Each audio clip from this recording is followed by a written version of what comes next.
नमस्कार, आप देख रहे हैं गोपालगंज दर्शन। मैं हूं अयाज और आज देखिए कि बैकुंठपुर के पूर्व विधायक मिथिलेश तिवारी ने प्रेस वार्ता किया और क्या कुछ कहा है वो हम बताएंगे। पहले आपको बता देते हैं कि दरअसल जब उनसे मणिपुर मामले में सवाल पूछा गया तो वो बचते दिखाई दिए। उन्होंने साफ तौर पे कह दिया कि प्रधानमंत्री जो है सदन में इसका काला चिट्ठा खोलेंगे और कांग्रेस पर उन्होंने आरोप लगा दिया। इसी तरह से उन्होंने जो है नीतीश कुमार को आड़े हाथ लिया। साफ तौर पे कहा कि नीतीश कुमार को लोग सीएम का चेहरा देखना नहीं चाहते हैं तो उन्हें पीएम कैसे देखेंगे। जाहिर है कि वो जिन्हें पीएम बनना है वो प्रेस कॉन्फ्रेंस छोड़कर भाग आते हैं, उनकी क्या रिस्पेक्ट होगी वो बात इससे समझ में आ जाती है। और पीएम के चेहरा तो खुद राहुल है, उनकी मां चाहती हैं कि राहुल गांधी पीएम बने। वहीं उन्होंने तंज कसते हुए कहा कि लालू यादव अपने बेटे को मुख्यमंत्री बनाना चाहते हैं, इसलिए ये सभी षड्यंत्र रचा जा रहा है। यानी आने वाले चुनाव में नीतीश कुमार साफ हो जाएंगे, उनका एक भी सीट बिहार में नहीं आने वाला है और जनता जो है नीतीश कुमार को जो है अंतिम संस्कार कर देगी, उन्हें कंधे पर ले जाकर शमशान घाट तक छोड़ आएगी। इस बात को लेकर के मिथिलेश तिवारी ने नीतीश कुमार पर तंज कसा है। क्या कुछ कहा है सुन लीजिए। गरीबों को फ्री अनाज देने की जो प्रधानमंत्री जी का जो संकल्प था वो आज पूरा हो रहा है और हर गरीब आदमी आज किसी दूसरे का इंतज़ार नहीं कर रहा है। जैसे पहले डाकिया का इंतज़ार करता था कि डाकिया कोई अच्छी खबर लेके आएगा, आज हर गरीब मोदी जी का इंतज़ार करता है कि हर महीने एक व्यक्ति के लिए 5 किलो अनाज मोदी जी पहुंचाएंगे और वो पहुंचा रहे हैं। ये सबसे बड़ी बात है। नीतीश कुमार अब मुंगेरी लाल का हसीन सपना दिन रात देख रहे हैं और वो प्रधानमंत्री बनने के लिए या प्रधानमंत्री का कैंडिडेट बनने के लिए पता नहीं किसके किसके पांव छुएंगे, इसका अंदाज़ा अभी आपको और आगे आने वाले दिनों में आपको दिखेगा। जिसको मुख्यमंत्री के कुर्सी पर कोई देखना पसंद नहीं कर रहा है वो पीएम के कुर्सी पर पसंद कैसे कोई करेगा। और आज तक मुख्यमंत्री तो अपने दम पर बने नहीं, कभी किसी के कंधे पर और कभी किसी के कंधे पर। चिंता मत करिए, आने वाले चुनाव में जनता जो है अपने कंधे पर जदयू को उठा करके ले जा करके और स्मशान घाट तक पहुंचा देगी। जदयू का काम तमाम हो जाएगा। अब आप सोच सकते हैं जिसको पीएम बनना है वो प्रेस कॉन्फ्रेंस के पहले ही भाग जाता है, जिसको बनाना है वो बैठक के बाद जाता है तो उल्टा राग अलापता है। और जिस व्यक्ति ने ये दीवा स्वप्न दिखाया था उसको पीएम से ज़्यादा अपने बेटे को सीएम बनाने की चिंता है। पीएम का उम्मीदवार तो राहुल है, राहुल गांधी हैं और सोनिया गांधी की अंतिम इच्छा राहुल गांधी ही हैं, कहीं से नीतीश कुमार नहीं।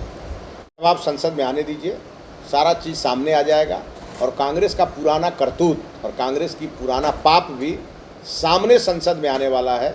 जिस दिन मणिपुर पर चर्चा होगी माननीय प्रधानमंत्री जी को आप सुनेंगे तो वहाँ का एक एक सच सामने आ जाएगा। दुखद है और अत्यंत ही दुखद है मणिपुर की घटना। और पार्लियामेंट तक जो बीजेपी को लड़ाई लड़नी है उसकी तैयारी हम लोगों ने शुरू कर दी और उसी के लिए हमारे यहाँ जगह जगह विधानसभा कोर कमेटी की बैठक हो रही है, फिर शक्ति केंद्रों की बैठक होगी। हम अपने पन्ना प्रमुख जो हम लोगों ने बनाए हैं उनका सत्यापन करेंगे और पूरी तरह यंत्र तंत्र और मंत्र, भारतीय जनता पार्टी का यंत्र हमारा कार्यकर्ता है, तंत्र हमारा संगठन है और मंत्र हमारा भारत माता की जय है।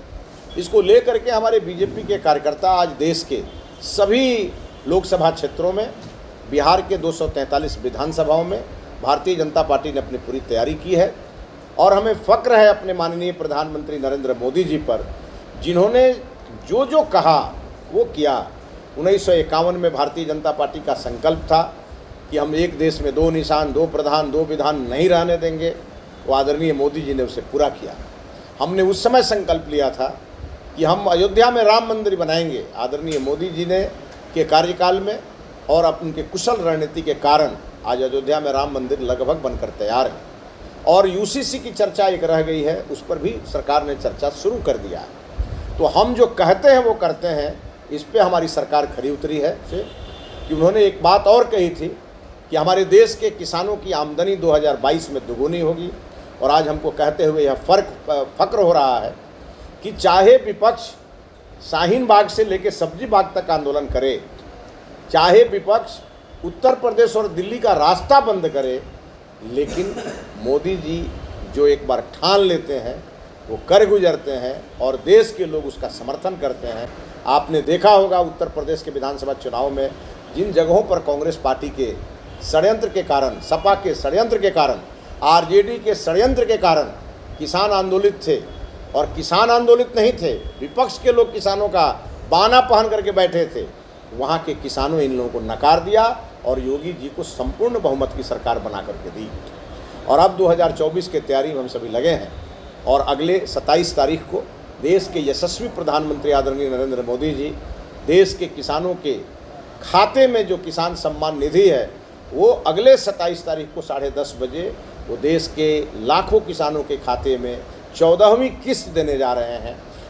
तो आपने साफ तौर पर सुन लिया कि गोपालगंज के बैकुंठपुर के पूर्व विधायक मिथिलेश तिवारी यानी भाजपा नेता हैं, उन्होंने क्या कुछ कहा है। नीतीश कुमार को आड़े हाथ लिया है। साफ तौर पर उन्होंने कह दिया है कि बिहार में जब चुनाव होगा तो नीतीश कुमार साफ हो जाएंगे, यानी जदयू का सब कुछ खत्म हो जाएगा, जदयू का जीरोधार खत्म हो जाएगा और पूरा भाजपा जो है 40 की 40 सीट जो है जीत जाएगी।